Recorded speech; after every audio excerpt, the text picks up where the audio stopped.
I never thought I'd be checking my phone's photo gallery for ammunition against my sister-in-law. But here I was, scrolling through hundreds of pictures, while my daughter Emma slept peacefully in her crib. The party had ended hours ago, but my hands were still shaking with anger as I thought about Amanda's behavior during what should have been a perfect celebration. "You're obsessing again," my husband Mike said, placing a gentle hand on my shoulder.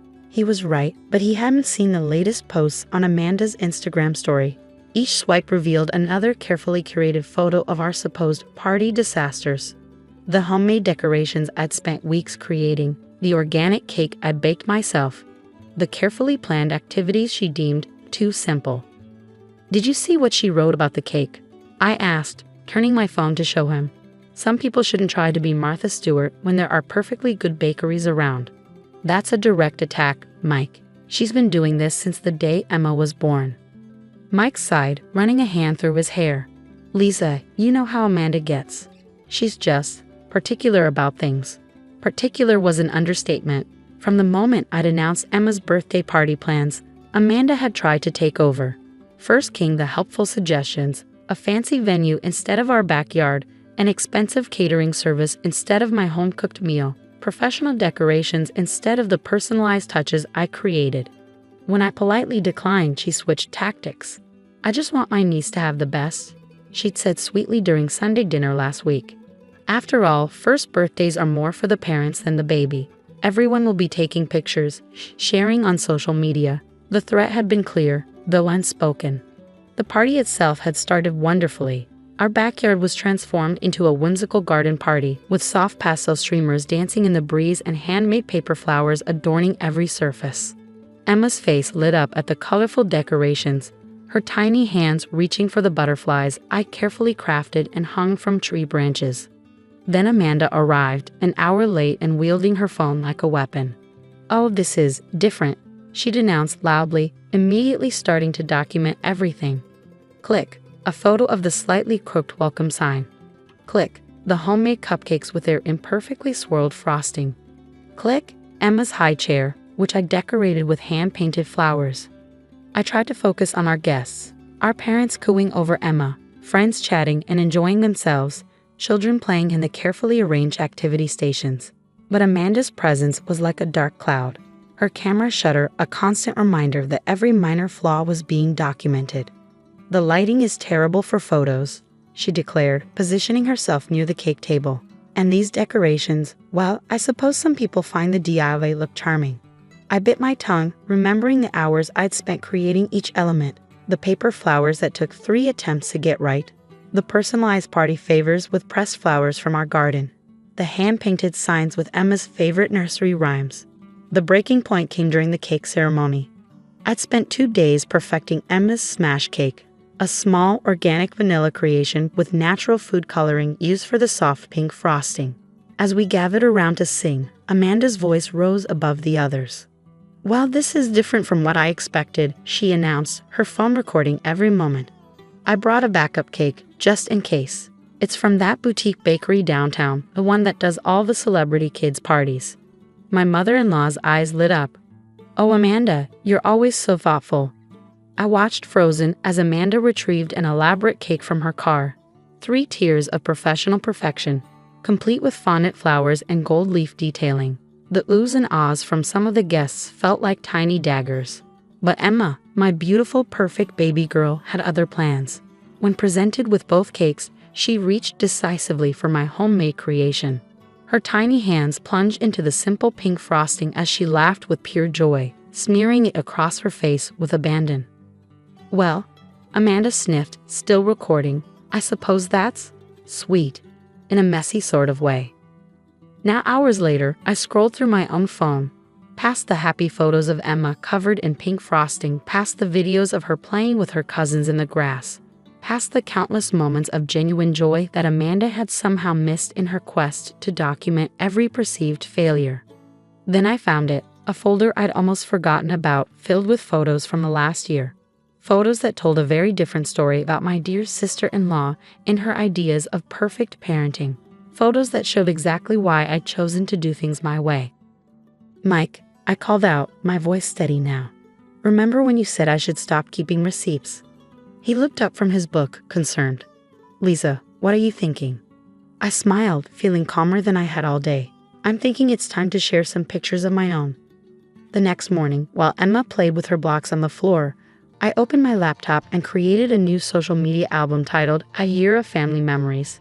My hands hovered over the keyboard as I considered the consequences. Mike's words from last night echoed in my head. "Are you sure you want to escalate this?" I was sure. Amanda's latest Instagram story had pushed me over the edge. She'd edited together a tutorial video titled First Birthday Party Fails, using footage from our party, complete with snarky captions and laughing emojis. The final frame showed her rescue cake with the text, "Sometimes Auntie knows best." The first photo I uploaded was from 3 months ago. Amanda's pristine, magazine-worthy playroom, the one she loved showing off on social media. But my photo was taken from a different angle, revealing the hidden mess shoved behind the couch and the boxes of unopened educational toys she bought just for her Instagram aesthetic. "Remember this playdate?" I texted Mike, attaching the photo. When Emma crawled behind the couch and found all those Amazon boxes, his response came quickly. "Lisa." I continued scrolling through my gallery. There it was, the photo from Christmas that captured Amanda's perfect holiday dinner table, the one she'd bragged about for weeks. And right next to it, my discreetly taken photo of the store-bought dishes she'd secretly transferred onto her family heirloom serving plates. "Just keeping things honest," I muttered, adding it to the album. More photos followed. Amanda's infamous Easter brunch, where she criticized my store-bought rolls, not realizing I'd seen her hiding the bakery boxes in her garage. The homemade Halloween treats she brought to Emma's daycare party, still bearing faint price tags from the gourmet market downtown.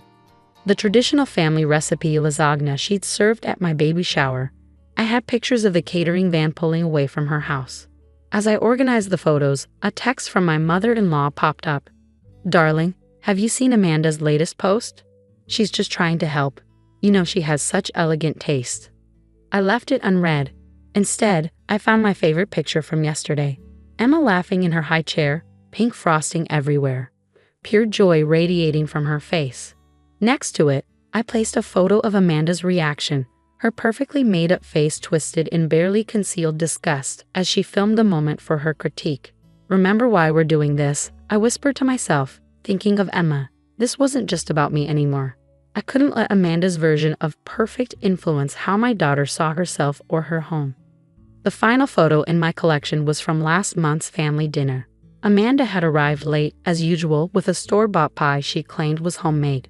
But I'd been early that day, helping my mother-in-law set up, and I'd seen Amanda's husband, Tom, sneaking the empty bakery box to the outdoor trash.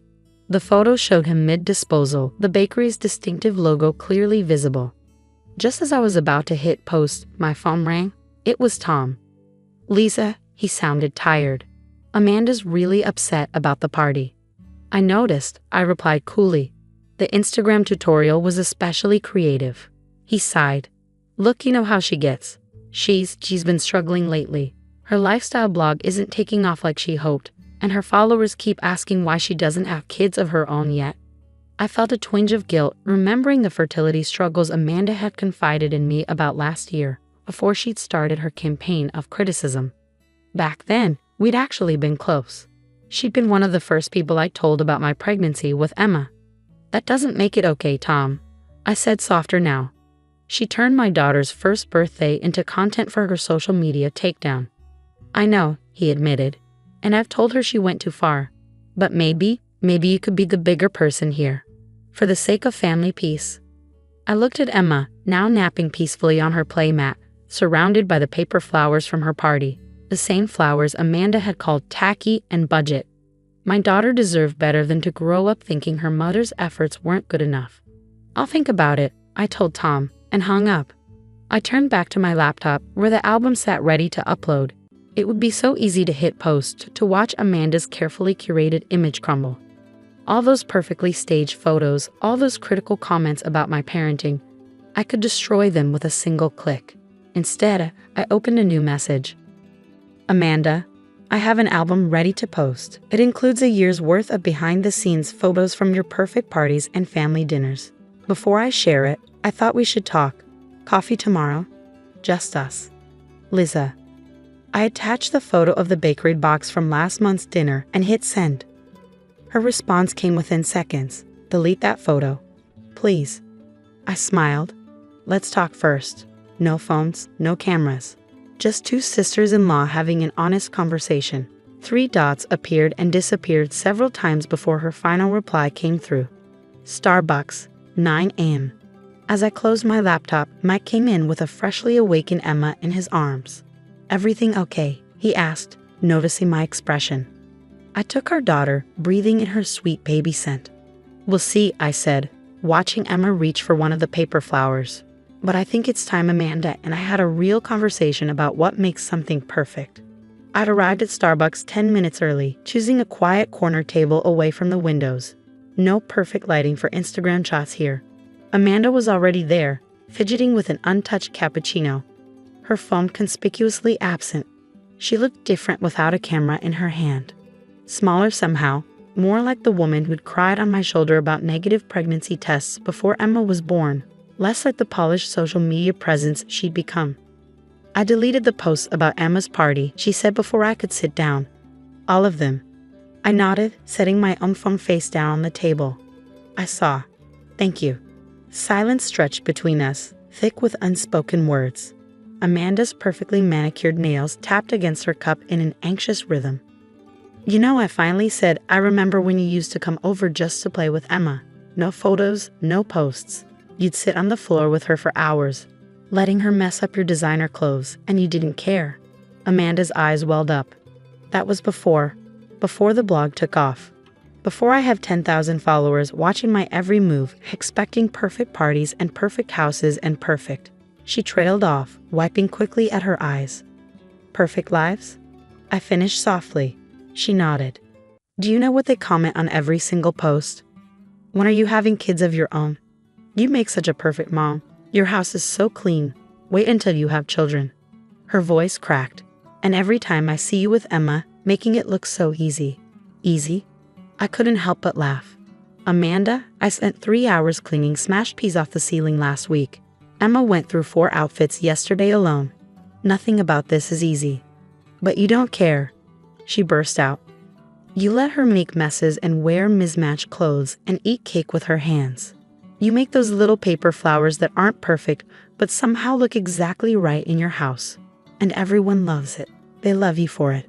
I reached into my bag and pulled out a small photo album, a real one, with printed pictures. Look at this, I said, opening to a photo from 2 months ago.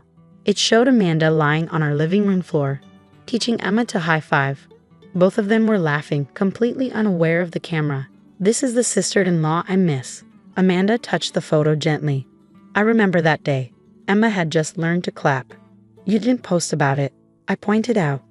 You didn't critique my unvacuumed carpet or the pile of unfolded laundry in the background.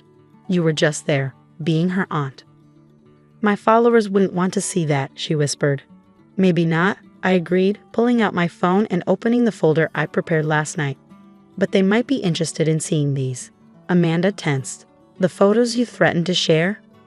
No, I turned the phone to show her. These are different. Look. The first photo showed Amanda reading to Emma, using silly voices that made her giggle. The next captured them baking cookies together during Christmas, both covered in flour. Photo after photo of genuine moments, imperfect and beautiful. I have a year's worth of these, I said quietly. A year of you being an amazing aunt when you thought no one was watching. This is the content your followers should see. Real life, real love, real family. Amanda was crying openly now. I'm so sorry about the party, she managed. I got so caught up in how everything should look that I forgot how it should feel. I reached across the table and squeezed her hand. I have an idea. Why don't you come over tomorrow? Emma's going to help me clean up the party decorations. It'll probably take 3 times longer than if I did it myself, and she'll definitely get covered in glitter. No phones allowed. A smile broke through her tears. Can we save some of those paper flowers? They really were beautiful. Only if you let me teach you how to make them, I countered. Fair warning, your first few will probably look terrible. She laughed, a real laugh, not the practice one she used in her videos. I'd like that. That evening, as I scrolled through Instagram one last time, I saw Amanda had made a new post. It was a single photo from Emma's party that I hadn't even noticed her taking. The three of us together, Emma reaching for one of Amanda's perfectly styled curls while I tried to wipe frosting off her chin. The caption read, "Sometimes perfect moments aren't perfect at all. Thank you, but Lisa, for teaching me that. Hashtag real family, hashtag blessed auntie, hashtag no filter." I showed it to Mike, who was watching Emma demonstrate her newfound ability to put everything in her toy box, including the TV remote. Well, he said, pulling me close, "Looks like your photo collection can stay private after all." Most of it, I agreed, watching Emma topple headfirst into the toy box. "But I'm keeping that bakery box picture, just in case." He laughed. "That's my girl." As if on cue, my phone buzzed with a text from Amanda. "Still on for tomorrow? I bought some glitter glue. Tom says I'm not allowed to complain when it gets in my hair."